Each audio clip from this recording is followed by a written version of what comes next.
Hello and welcome to this new chapter Toolbar of Ableton Live 10.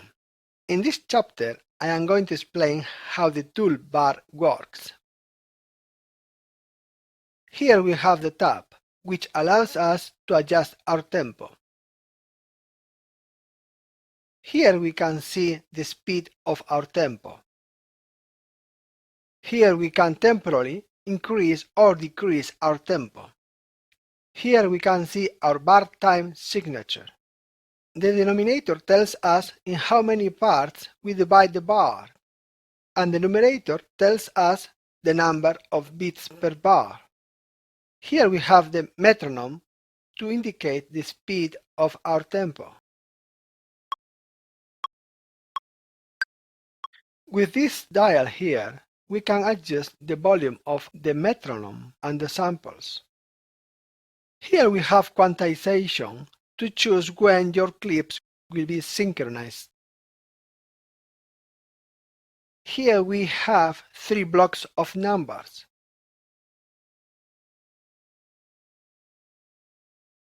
The first block shows the beginning of the song in the arrangement. The first number moves the marker 1 bar at a time. The second number moves the marker 1/4 bar at a time. And the third number moves the marker 1/16 bar at a time. The second block shows the beginning of the loop.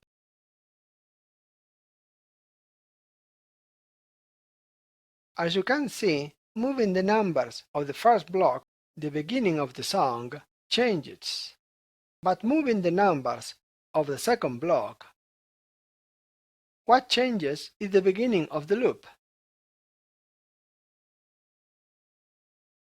And the third block shows the length of the loop.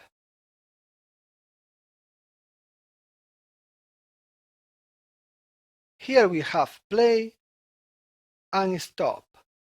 Pressing this button here, we activate record in the arrangement view, and by pressing this button here, we activate record in session view.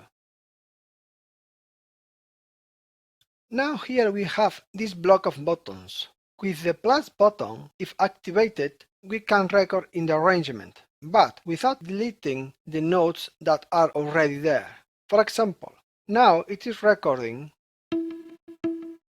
but it is deleting the notes. Pressing this plus button, now it is recording, but the old notes are not deleted. With this button, we can arm the automation. It means that recording in arrangement or in session view, if we change any parameter, it will register in the record as an automation, and you can see it in arrangement view and in the session view. Let's try it.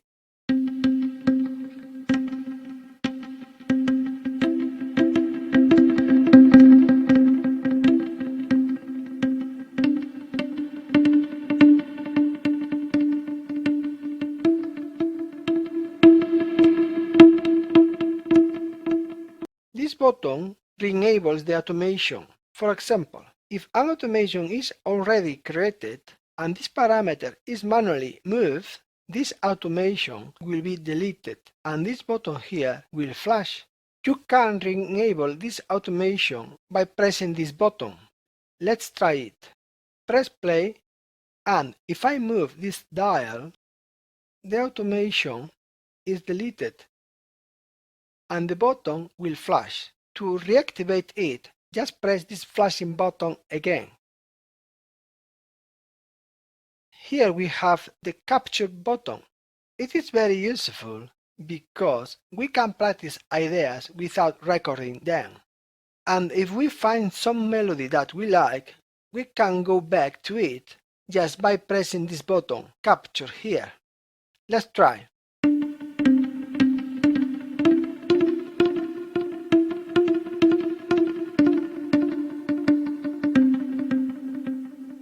Now press capture and it will show us everything we have been practicing.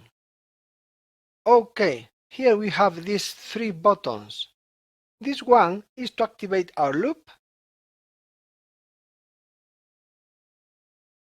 and these two determine the recording area. Activating this first button, we create the record's starting point, and activating this second button, we create the record's ending point. Here we have our pen. Activating this button, we could write notes in our MIDI editor.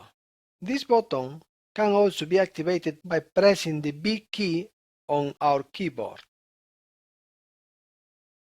Activating this button, we can play the notes with our remote MIDI keyboard or with our computer's keys.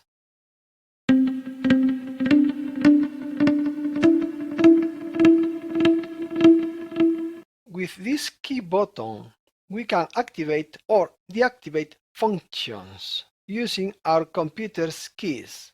For example, if we want to activate Scene 1, select Scene 1 first, press key button, press number 1 on our keyboard, and press key button again. So now every time we press the number 1 on our computer, the Scene 1 will be activated.